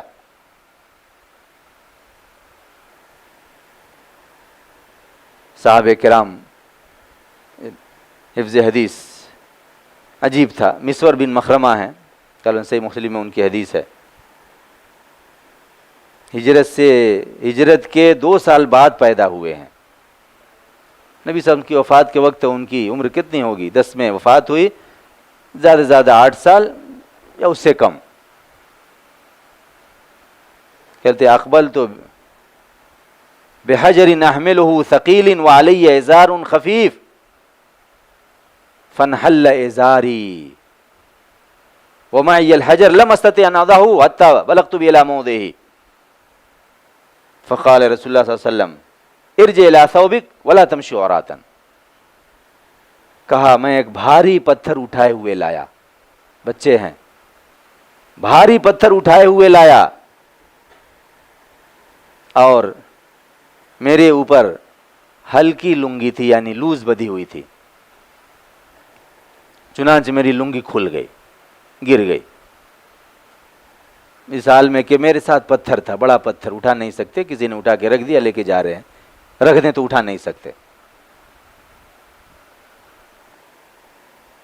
چنانچہ میں نے اس کو اس کی جگہ تک پہنچایا، ویسے ہی ننگے چلے گئے. رسول اللہ صلی اللہ علیہ وسلم نے دیکھ لیا، کہا ارجع الی ثوبک فخذہ، اپنے کپڑے کی طرف لوٹو، اس کو لو. پھر عام لوگوں کو نصیحت کی، ولا تمشوا عراتا، جمع کا صیغہ استعمال کیا، تم لوگ ننگے نہیں چلو. اپنی لنگی کھل گئی تھی، پھر بھی اس قصے کو یاد رکھا اور نبی صلی اللہ علیہ وسلم کی تعلیم کو یاد رکھا، جس میں ان کے لیے بھی تربیت اور قیامت تک آنے والوں کے لیے تربیت اور بڑوں کے لیے ننگے چلنے کی ممانعت، چھوٹوں کے لیے بھی ممانعت. یاد رکھا اور پہنچایا. 7 سال 8 سال کے بچے ہیں، محدثین نے اپنی کتابوں میں جگہ دیا اس حدیث کو.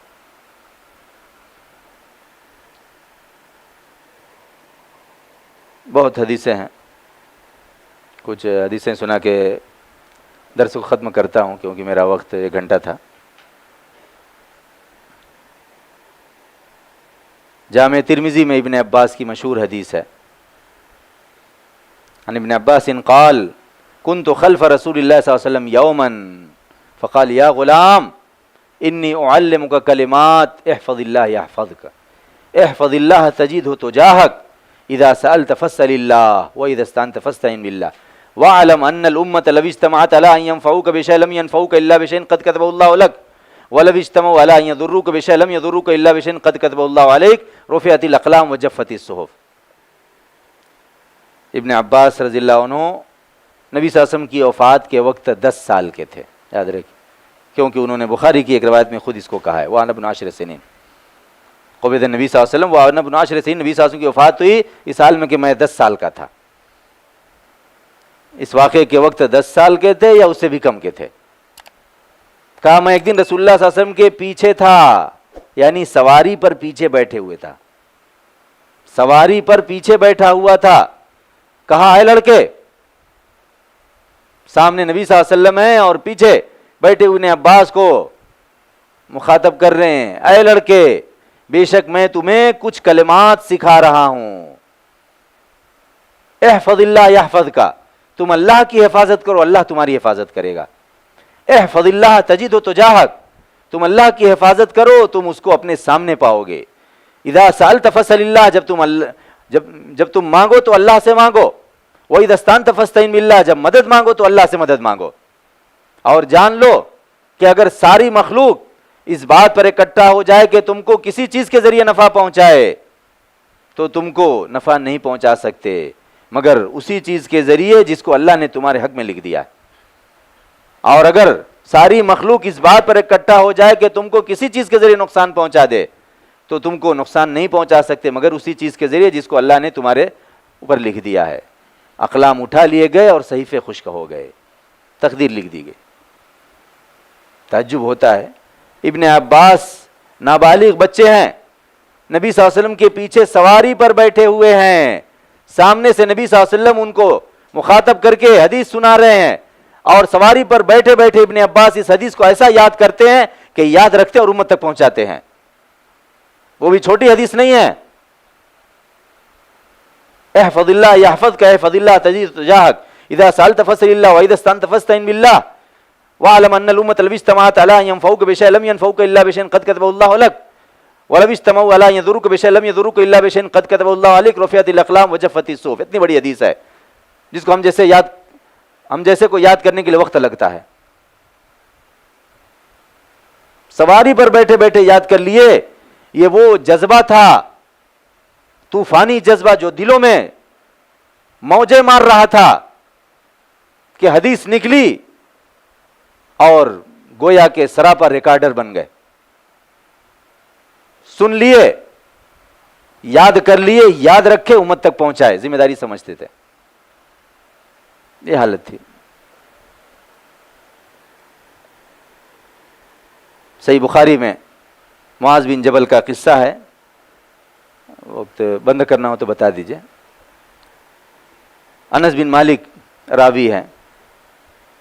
عن قتادہ قال حدثنا انس بن مالک ان نبی صلی اللہ علیہ وسلم ومعاذ بن جبل ردیف ولا الرحل قال یا معاذ ابن جبل قال لبیک وسعدیک یا رسول اللہ قال یا معاذ قال لبیک وسعدیک یا رسول اللہ ثلاثا قال ما من احد يشهد ان لا اله الا الله وان محمد رسول الله صدقا من قلبه الا حرمه الله على النار. قال یا رسول اللہ افلا اخبر به الناس فيستبشروا قال اذن يتكلوا واخبر بها معاذ عند موته تأثما. انس بن مالک نے کہا کہ معاذ بن جبل سواری پر نبی صلی اللہ علیہ وسلم کے پیچھے بیٹھے ہوئے ہیں. پیچھے، یہ بھی ایک سنت ہے، سواری پر پیچھے بیٹھانا سنت ہے، بہت حدیثوں میں ہے. یہ دین ہے. یہ اور پہچان کر کے نہیں فلاں دوست ہیں تو ان کو بیٹھائیں، جس سے خطرہ نہیں ہے بیٹھائیے، یہ سنت پر عمل ہے. سواری پر نبی صلی اللہ علیہ وسلم کے پیچھے.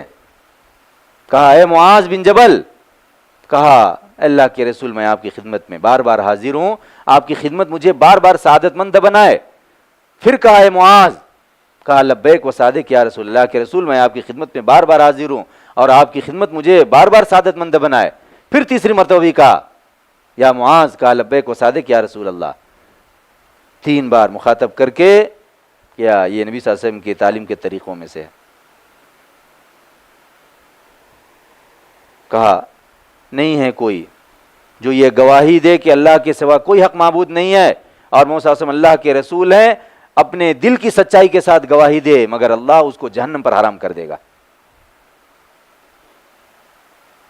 کوئی یہ گواہی نہیں دے گا کہ اللہ کے سوا کوئی حق معبود نہیں، محمد صلی اللہ علیہ وسلم اللہ کے رسول ہے، اپنے سچے دل سے گواہی نہیں دے گا مگر اللہ اس کو جہنم پر حرام کر دے گا.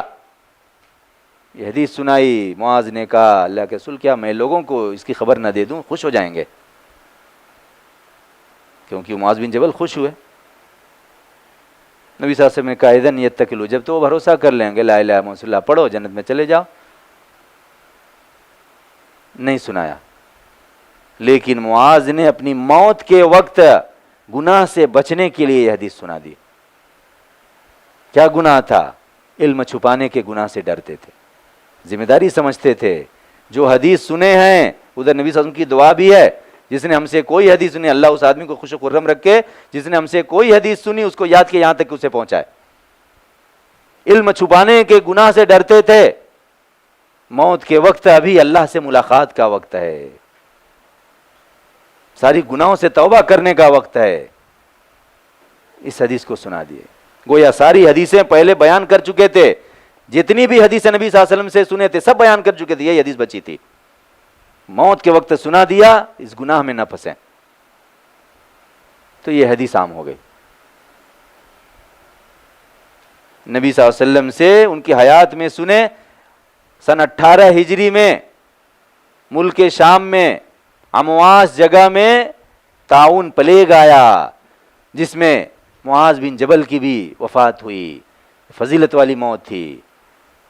سن 18 ہجری میں نبی صلی اللہ علیہ وسلم کی وفات کے 8 سال بعد 8 سال تک اس حدیث کو یاد رکھے اور اس ذمہ داری کو بھی یاد رکھے کہ یہ حدیث بیان کرنا ہے، علم کو نہیں چھپانا ہے. موت کے وقت اس کو بیان کیا.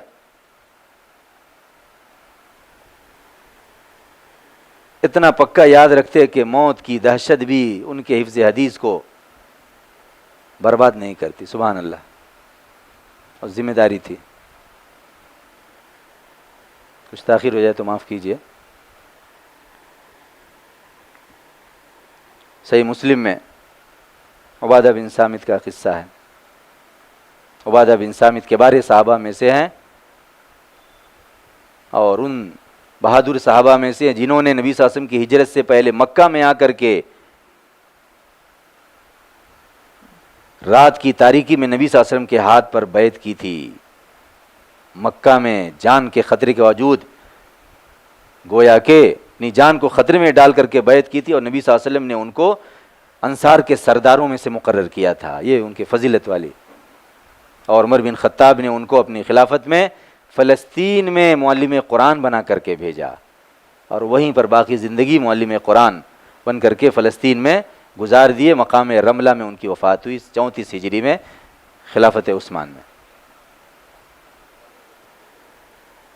سنا بھی عن عبادہ بن صامت قال دخلت علیہ وهو فی الموت فبکیت فقال مهلا لم تبکی فواللہ لئن استشهدت لأشهدن لك ولئن شفعت لأشفعن لك ولئن استطعت لأنفعنك ثم قال والله ما من حديث سمعت من رسول الله صلى الله عليه وسلم لكم فيه خير إلا حدثتكموه إلا حديثا واحدا وسوف أحدثكموه وقد أحيط بنفسي سمعت رسول الله صلى الله عليه وسلم يقول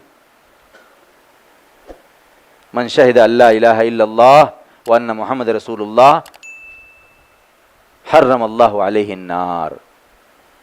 یہ بھی عبادہ بن صامت کی موت کے وقت کا مسئلہ ہے. سنا بھائی کہتے ہیں کہ میں عبادہ بن صامت پر داخل ہوا اس حال میں کہ وہ موت میں تھے،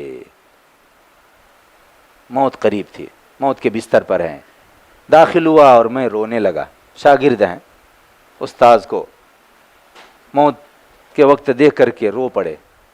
محبت رلاتی ہے. کہا عبادہ بن صامت نے ٹھہرو، کیوں رو رہے ہو؟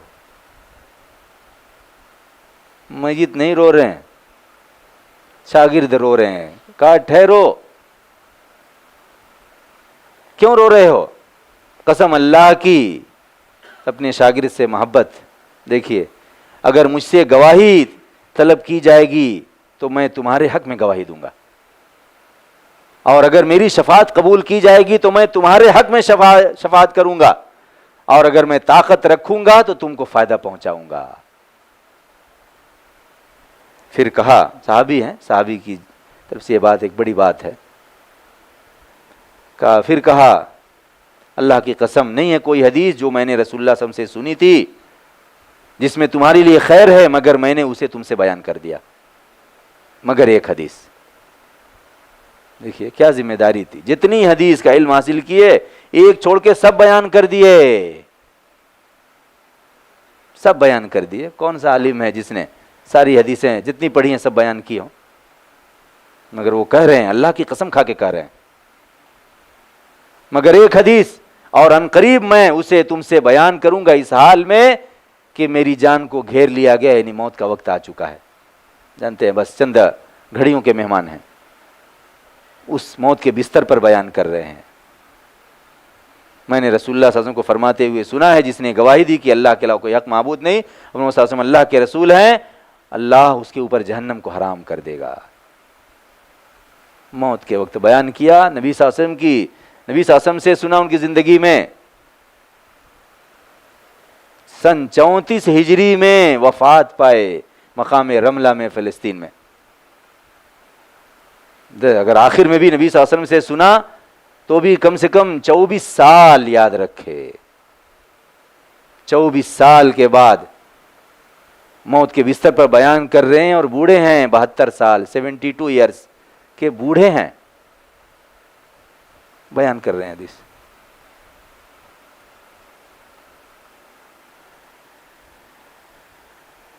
دو حدیثیں چھوٹی چھوٹی سنا کے ختم کرتا ہوں، جمعہ کے خطبے میں بھی سنایا تھا. صحیح مسلم میں عباس بن عبد المطلب نبی صلی اللہ علیہ وسلم کے چچا کی دو حدیث ہیں. عباس بن مطلب نبی صلی اللہ علیہ وسلم کے چچا ہیں، اور نبی صلی اللہ علیہ وسلم سے عمر میں 2 سال بڑے تھے. 2 سال بڑے تھے. نبی صلی اللہ علیہ وسلم کو نبوت ملی 40 سال میں، تو عباس کی عمر خود 42 سال تھی. تاخیر سے اسلام کا اظہار کیے، لیکن انہوں نے بھی بڑھاپے میں نبی صلی اللہ علیہ وسلم کی حدیث سن کر کے یاد کی اور یاد رکھی اور امت کو پہنچائی. بچے بھی بوڑھے بھی. صحیح مسلم میں عن العباس بن عبد المطلب انه سمع رسول اللہ صلی اللہ علیہ وسلم یقول ذاق طعم الایمان من رضی باللہ ربا وبالاسلام دینا وبمحمد رسولا. عباس بن عبد المطلب سے روایت ہے کہ انہوں نے رسول اللہ صلی اللہ علیہ وسلم کو فرماتے ہوئے سنا، اس آدمی نے ایمان کا مزہ چکھ لیا جو اللہ کے رب ہونے پر راضی ہوا، اسلام کے دین ہونے پر راضی ہوا، اور محمد صلی اللہ علیہ وسلم کے رسول ہونے پر راضی ہوا. یہ چھوٹی حدیث ہے. بوڑھے عباس نے یاد کر لیا، یاد رکھا، سنایا. صحیح مسلم میں ان کی دوسری حدیث عن العباس بن عبد المطلب انه سمع رسول اللہ صلی اللہ علیہ وسلم یقول اذا سجد العبد سجد معه 7 اعراب وجهه وكفاه وركبتاه وقدماه. انہوں نے رسول اللہ صلی اللہ علیہ وسلم کو فرماتے ہوئے سنا کہ جب بندہ سجدہ کرتا ہے تو اس کے ساتھ 7 اعضاء یا 7 کنارے سجدہ کرتے، 7 اعضاء سجدہ کرتے ہیں، چہرہ، دونوں ہتھیلیاں، دونوں گھٹنے، دونوں قدم. یہ بوڑھے عباس بن عبد المطلب نے یاد کیا. یہ صحابہ کرام کے حفظ حدیث، بچے، جوان، بوڑھے کا کچھ نمونہ ہے. وہ قوم جو نبی صلی اللہ علیہ وسلم کی محبت میں اتنی سرشار تھی، اتنی ڈوبی ہوئی تھی کہ ان کے بچے بھی حدیثیں یاد کرتے تھے. 5 سال کا بچہ بھی، 7 سال کا بچہ بھی، کمزور بچہ جو سواری پر پیچھے نہیں بیٹھ سکتا، آگے بیٹھایا جاتا ہے، وہ بھی یاد کرتا ہے. تو بڑوں کا کیا حال تھا کہ مرد حضرات آپ کی حدیث لے گئے، ہمارے لیے بھی ایک دن بنا دیجئے. اللہ تعالیٰ نے اس قوم کو وہ مرتبہ دیا جن کا لوہا قیامت تک مانا جائے گا، جن کی فضیلت تک قیامت تک تسلیم کی جائے گی، جن سے بہترین کوئی امت نہیں، جن سے افضل کوئی جماعت نہیں، جن کو اللہ تعالیٰ نے اپنی رضامندی کی خوشخبری سنائی. سورہ توبہ میں آیت نمبر 100 میں اللہ نے فرمایا والسابقون الاولون من المہاجرین والانصار والذین اتبعوہم بإحسان رضی اللہ عنہم ورضوا عنہ وأعد لهم جنات تجری تحت الانہار خالدین فیہا ابدا ذلک الفوز العظیم. مہاجرین اور انصار میں سے سابقین اولین اور جنہوں نے اچھائی کے ساتھ ان کی اتباع کی، اللہ ان سے راضی ہوا اور وہ اس سے راضی ہوئے، اور اللہ نے ان کے لیے وہ جنتیں تیار کی ہیں جن کے نیچے نہریں بہتی، ان میں ہمیشہ ہمیشہ رہنے والے ہیں. یہی عظیم کامیابی ہے. یہ خوشخبری سنائی اور اس میں ان کے منہج پر چلنے والوں کو بھی خوشخبری سنائی کہ اور جو لوگ اچھائی کے ساتھ ان کی اتباع کیے، اگر ہم صحابہ کرام کے منہج پر اخلاص کے ساتھ، احسان کے ساتھ، اچھائی کے ساتھ چلیں گے تو ہم سے بھی اللہ راضی ہوگا اور ہمیں بھی اپنی جنت سے محروم نہیں کرے گا، ہمیں بھی دنیا میں سرداری دے گا. شرط یہ ہے کہ ہم صحابہ کرام کے منہج کو جانیں اور اس پر عمل کریں، خود بھی حدیث یاد کریں، اپنے بچوں کو یاد کرائیں، حفظ حدیث کو عام کریں، کیسے بھی ہو یاد کریں، یاد کرائیں.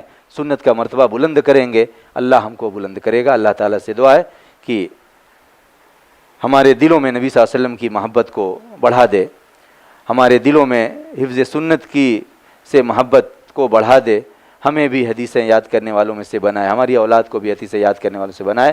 حدیثیں یاد کرنے، حدیثیں یاد رکھنے، حدیثیں پہنچانے، حدیثیں سکھانے، حدیثیں عام کرنے کی توفیق دے، اور ہم کو بھی نبی صلی اللہ علیہ وسلم کی دعا کا حقدار بنائے کہ اللہ اس آدمی کو تر و تازہ رکھے جس نے ہم سے کوئی حدیث سنی، اس کو یاد کیا، یہاں تک کہ اسے پہنچائے.